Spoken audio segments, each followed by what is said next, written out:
everyone, and welcome to the Unlock Lab. I'm your host, Tosca DiMatteo, and I'm so excited you're here. This is episode number 4, and we're talking about celebration. In fact, we're asking ourselves, what does celebration have to do with it? Before I dive in, for those who are new, let me just share a quick tidbit about myself. I am based in Brooklyn, and I am a transformational coach.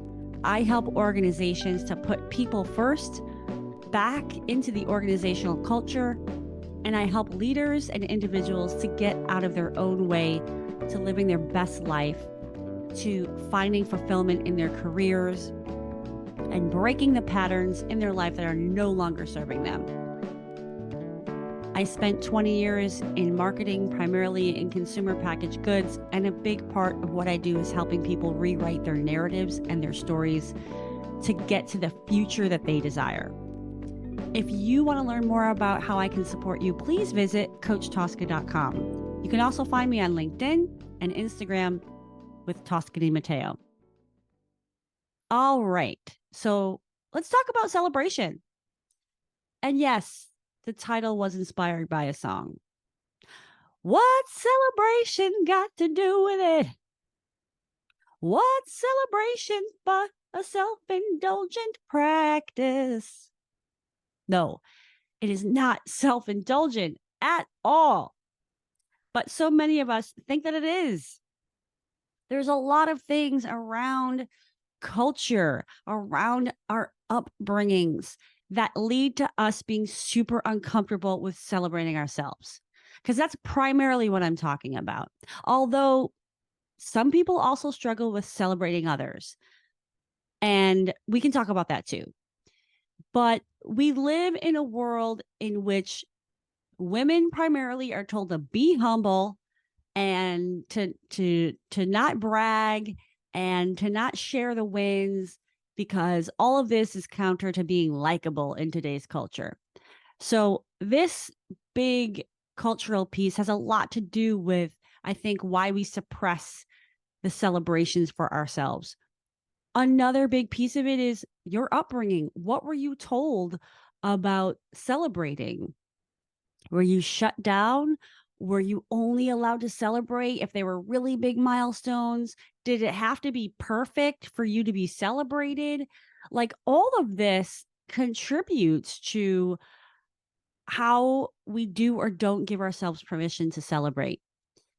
Another part of our history that plays a big role is if you have been in situations, especially with people that you care a lot about or that mean a lot to you, if you've tried to celebrate with these people and were shut down or disappointed, that can lead to you shutting down and avoiding heartache by not celebrating, because you're not sure if somebody is able to hold the space for you and celebrate with you.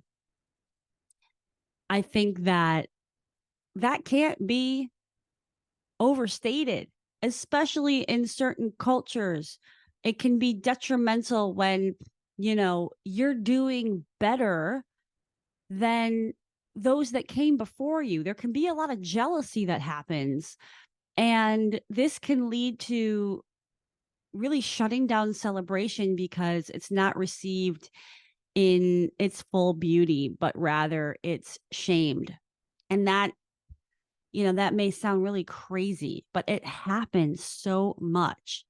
And working on celebration is something that I do with my clients super consistently, because I think there's opportunity with everybody to do a better job at honoring the good stuff that's going on. And that's not just the good stuff that's going on in your life for you personally, but also as a leader who is looking to get the most out of your teams.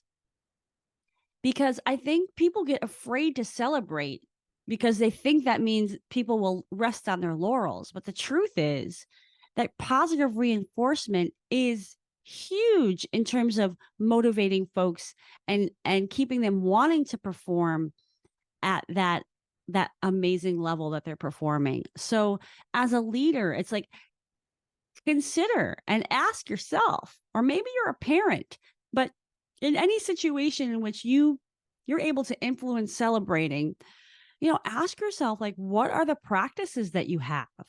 Like, how often do you give your team permission to celebrate? How often do you celebrate them in ways that are meaningful to them, not in ways that are meaningful to you, but that can be received by them as celebration?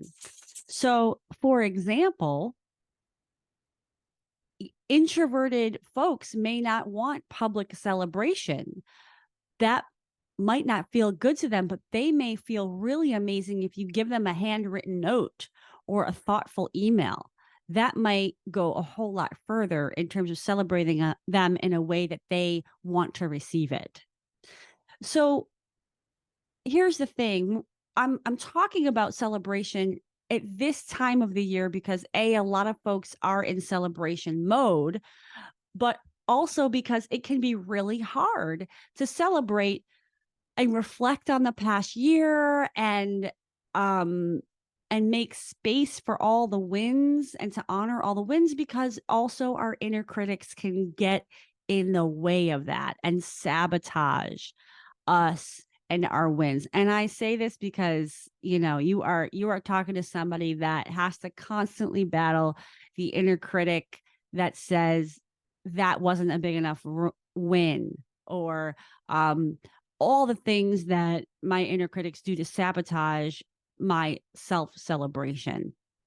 So I know how hard this work can be, and it is a practice. Hence my made up song lyrics. Celebration is a practice, and it's something that may be uncomfortable to do. Or it may feel like, well, what's the point? This isn't actually making me happier.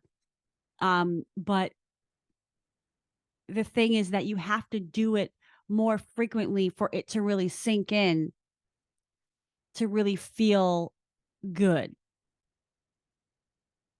I'll give an example. Several years ago, I started the practice for myself to go back and look at my month, or maybe it was even my week, and honor what wins I had to celebrate, because the journey of entrepreneurship was super, super hard.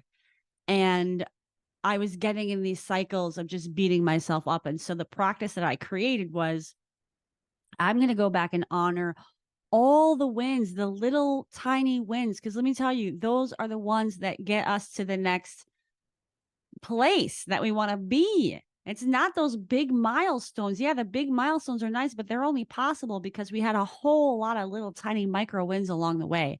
So I started a practice to really look back in my calendar and say, okay, what did I do?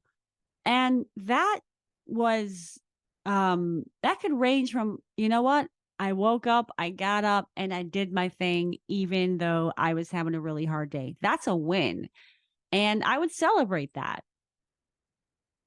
We're in a time right now where there's a lot going on in the world, and there's a lot of people suffering, and it's very visible suffering. And so some folks that are listening to this, you may have a really hard time celebrating yourself in the face of all of that.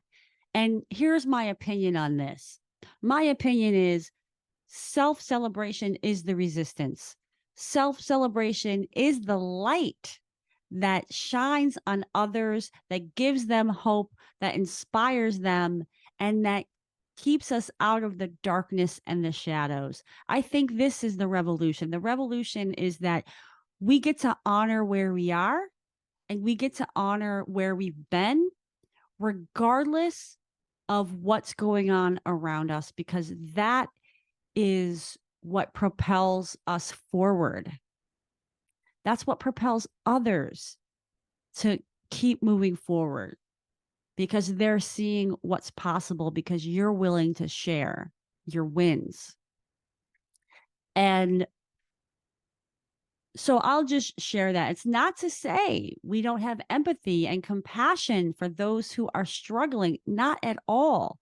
But I don't believe we need to diminish our light because other people are hurting. I believe it's actually our responsibility to keep shining even brighter to help those who can't see their own light.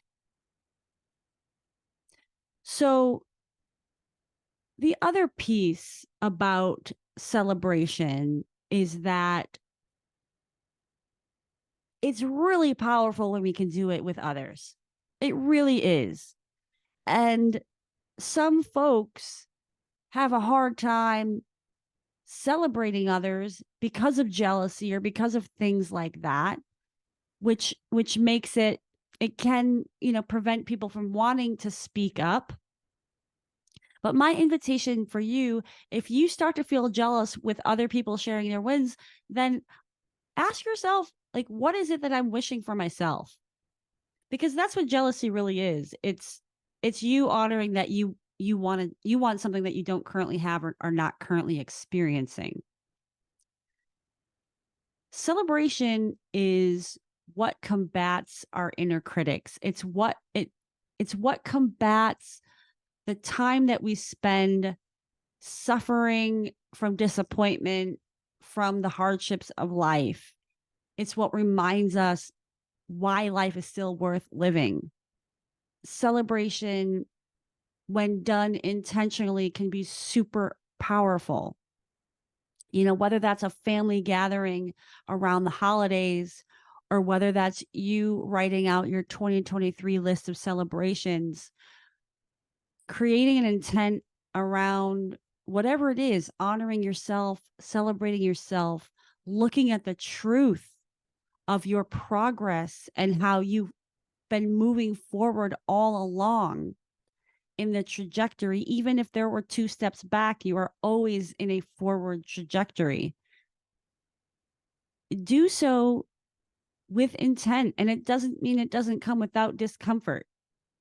But that's part of the process, and the practice is getting comfortable with seeing those things that you usually dismiss. You see, because celebration is a practice of receiving. It's receiving for yourself. And that, I think, is part of the flow of life, the giving and the receiving. And if we're blocking either one of those, then we are blocking our abundance.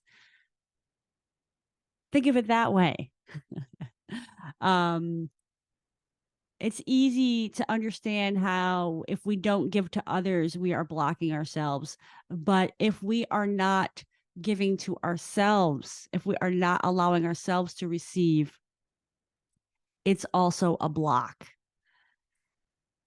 One of the things that I started doing years ago to help myself to receive celebrations from others, especially, was I would say to the other person, "Thank you. I received that." It helped me in honoring somebody else who's trying to celebrate me. And I think that really opened up the practice for me to celebrate myself. Oh, this other person is acknowledging me and seeing me and thanking me. And in a way, it gave me more permission to do it more with myself because I was able to see it as the truth. And that's what celebration is. It's enabling your whole self to see what is true versus the inner critic narratives that basically feed us lies. That's what they do. They do that to protect us and keep us safe. But our inner critic voices are not true. It's not truth. And one of the ways that you can identify that, for example, is when those voices are telling you things in absolutes. You've never done X. You can't do Y. Things of that nature. That's a sidebar on inner critics. But I just want to give you a sense of really starting to think about your blocks to celebration and what are the inner critic narratives saying to you that are contrary to how you actually want to treat yourself.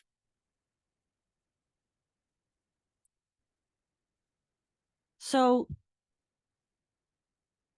this reminds me of this idea, right, that what we focus on grows. And that to me is really what celebration is all about. When we focus on what's working, that will grow. When we focus on the things that we don't want and that aren't working for us, those things tend to expand. It works in both ways.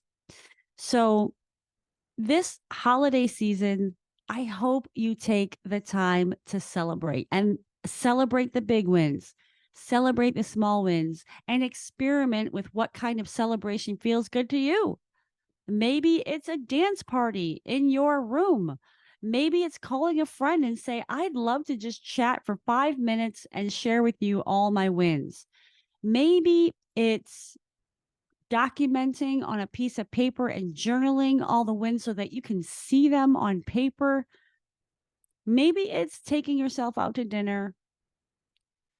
Maybe it's doing something that brings you joy as a way of honoring your celebration. There's a lot of different ways to do it. And I'm inviting you to experiment with ways that feel good, that feel like I am celebrating myself. Oftentimes I work with clients and I say, well, how are you going to celebrate this win, whatever the win was? Oh, well, yesterday I had a glass of wine. Okay. Did you have that glass of wine with the intention of celebrating and honoring the win? Well, no. Okay, well then it doesn't count. Celebrations have to be intentional and they have to be specific to what you want to celebrate. Or else, I'm sorry, but it doesn't count. You bought yourself the notebook. Were you thinking about the fact that this notebook was the gift you're giving yourself because you marked all the things off your to-do list that week? If not, it doesn't count. So look, I am a big fan of celebrating. I think that's one of the reasons why I enjoy this time of year, because I don't even need to give myself permission because it's part of the culture to celebrate, But I hope that whether it's celebrating this season or celebrating this past year, that you really take stock of what your celebration practices are and if you need more of it. And if you need support with this, please reach out, because I love talking about celebrations and how you can really up your game in that. It can really change your life because it can start to reorient your brain around focusing on the things that are good versus getting stuck on the things that you're not happy about. If you want me to answer any questions you have on this podcast, I would love to do so, whether it's about celebrating or otherwise. Please email me at breakthrough@toscadimatteo.com. I would love to answer your questions live. But in the meantime, I hope you have an amazing week.